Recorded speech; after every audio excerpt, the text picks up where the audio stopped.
అదృష్టం ఏంటంటే నా వద్ద నిన్న కరెంట్ ఉన్నది. కరెంట్ ఉంటేనే అది పిండి మిషన్ల కాడ భయం వేసింది.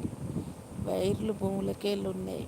ఏమన్నా మరి లీక్ అయ్యేది ఉంటే కరెంటు మొత్తం ఇల్లంతా వస్తుంది అన్న భయం. చిన్నోడు ఆ వానలో కూడా కటిప్లేర్ అందుకొని మీటర్ల కాడ కడిగేసిండు వాటికి. ఇక నేను పోయి కడిగేస్తా అంటే చెంపుకుంటూ ఒక్కడు తరిచిండు చిన్నోడు. వణుక్కుంటా మొత్తం తడిసినావు, చిన్నగా ఉన్నావు, పొట్టిగా బుత్తంతో ఉన్నావు, నీకు అందుతాయి అని కడిగేస్తానవా అన్నాడు ఇంట్లో. కానీ